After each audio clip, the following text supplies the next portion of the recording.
As of the moment I'm writing this, I'm currently a senior employee of SETI, which stands for the Search for Extraterrestrial Intelligence Observatory.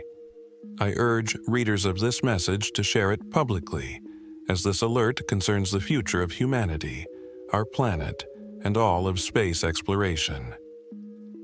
3 weeks ago from this moment, SETI intercepted a most unusual transmission.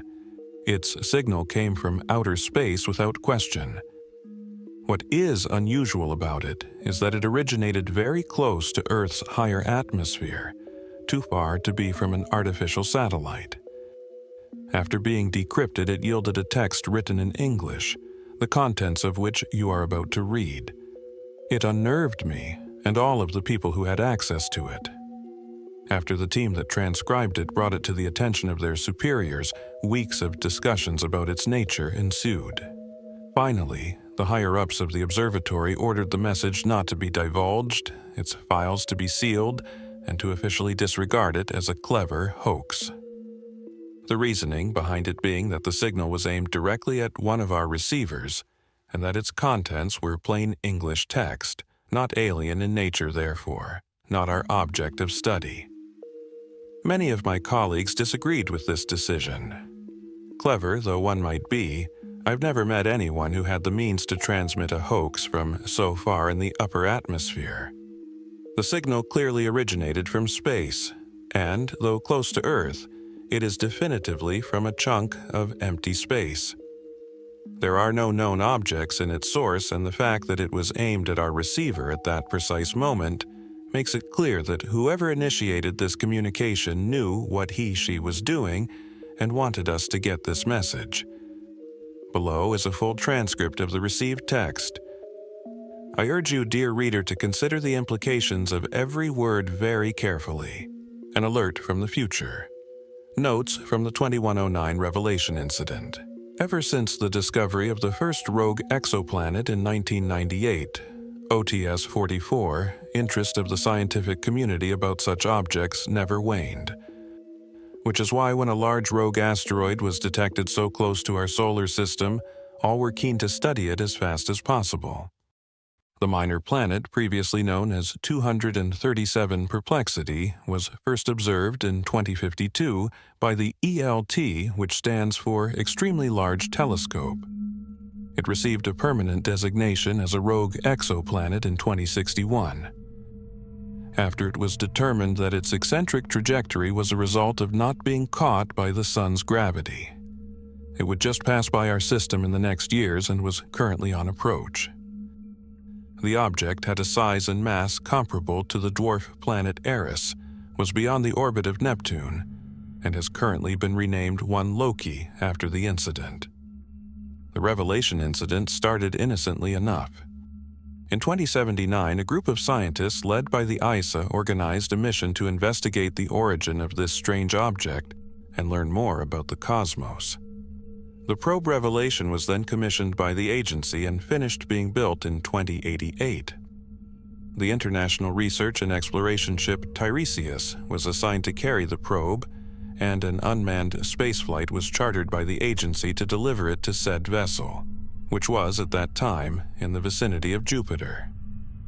The flight launched a year later, and after 2 years in space, the probe was successfully delivered and a new course was set for the Tiresias.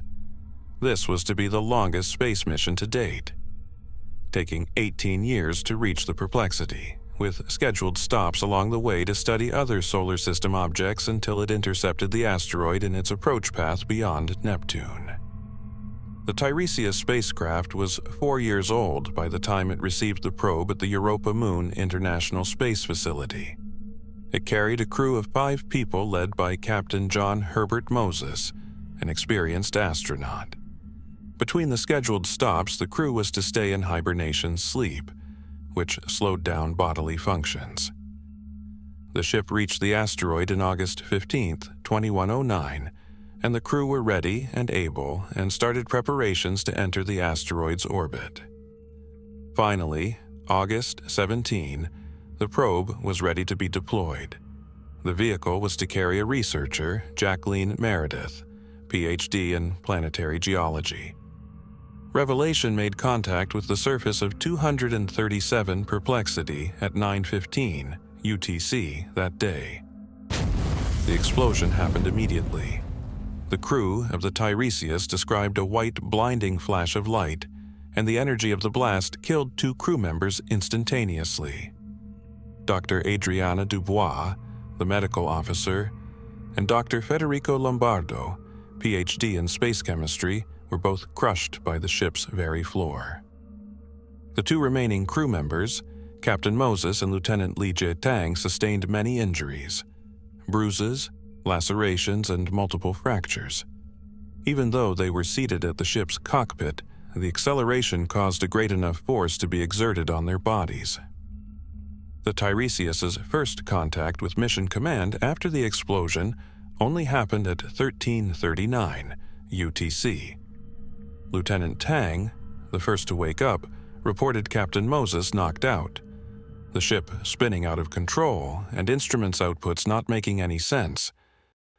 Efforts to stabilize the ship's rotation along all axes were proving more than auxiliary engines could deal with, and the extension of damage to the ship was unknown.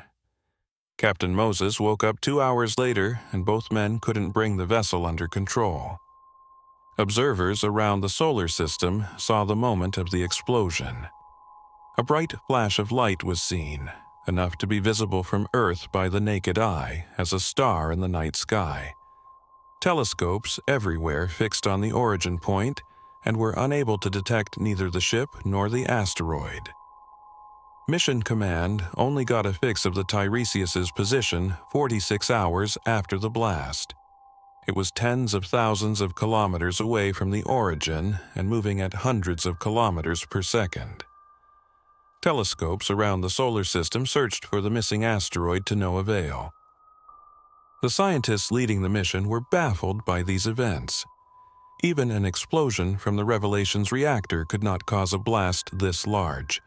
The whole world caught wind of the news, and everywhere on the solar system minds searched for the answer.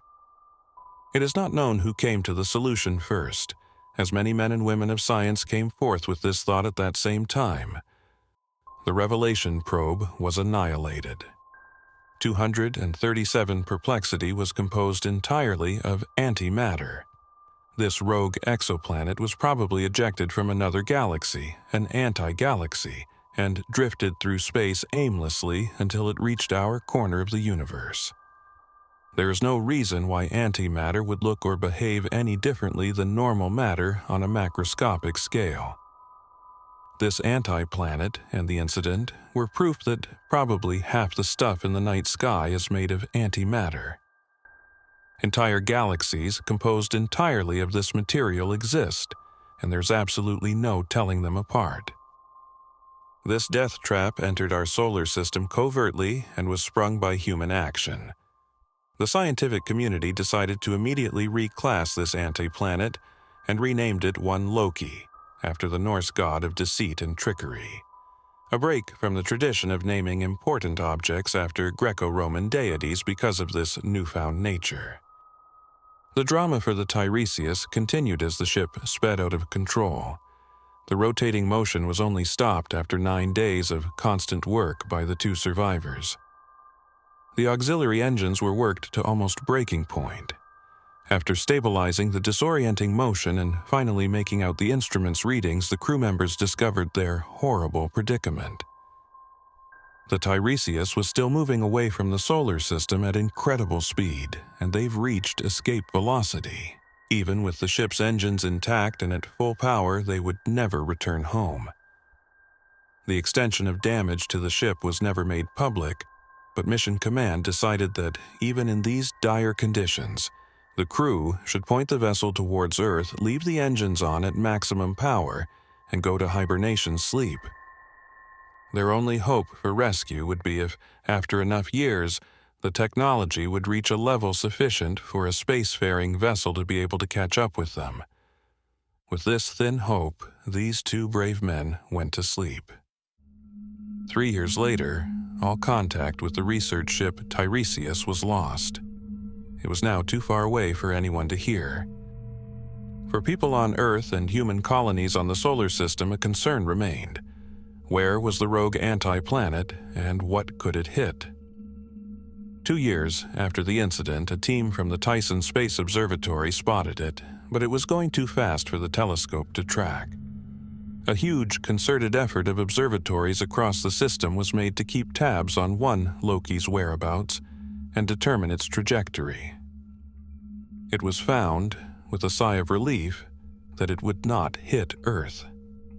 For most of the Earth's population, it was the end of the story, but for scientists, like myself, a planet-sized bomb roaming our solar system was still cause for alarm. It took 6 years for observations and calculations that made the scientific community sure enough of the outcome. One Loki was going to hit Jupiter in the year 2118. The huge planet's gravity well would capture the asteroid and hurl it against itself. There were no predicting the consequences, but the gas giant stood to lose a bit of its mass from annihilation. A whole lot more would be ejected by the explosion, and there is no telling what all this, plus the force of the impact and the annihilation's energy could do to the orbits of Jupiter's 69 moons, and how all that would affect everything around it. The situation's complexity was insurmountable. Missions to hurl spaceships or other sources of mass at one Loki have been considered, but the anti-planet is going too fast to be intercepted by our current spaceships with a sure enough point of impact that wouldn't threaten Earth, Mars, or other objects that could alter orbits around the system. The delicate balance of Earth's ecosystem can be affected by anything as small as the magnetic reversion of the poles. The consequences of an event that affects the orbits of planets around the system are unforeseeable. We do not know our fate right now. It hangs in the balance, and there's nothing anyone can do but wait. I too am waiting, but have also decided, on a thin hope, to leave this message to the people 100 years in the past. I have researched time travel all my life, and, though it's not yet possible to send objects, I can send signals. It takes enormous amounts of energy to send a signal a few days in the past, but the amount of data sent is enough for a text. I shall keep sending versions of this for however long and far in time as I can to places where there could be people to take heed of my warning. I hope that enough people can have access to this document. All that is needed to prevent disasters like this is a small change in space mission protocols. Send small objects to the surface of any new heavenly body to be explored. A small explosion of matter or antimatter annihilation would be enough to be seen from afar, but wouldn't upset the delicate balance of our solar system. I don't know how this would affect costs of space missions in the past, but seems a small price to pay compared with the suffering of humans everywhere. Our colonies are not currently self-sustaining enough to ensure a future for off-world humans in case of Earth's ecosystem collapsing. All of humankind is at jeopardy because of our mistake, because of our eagerness to give in to the whims of curiosity. There are live bombs out there in the universe, and there is no way to know how many. They should be rare, but take heed of my warning, and all of this horror and anguish can be avoided. Science is the art of making known the unknown. Act as scientists and make known this alert. September 3rd, 2118. Dr. Alexa C. Caldwell, Ph.D. in Transdimensional Physics. There ends the transcription. The file on this case is currently sealed.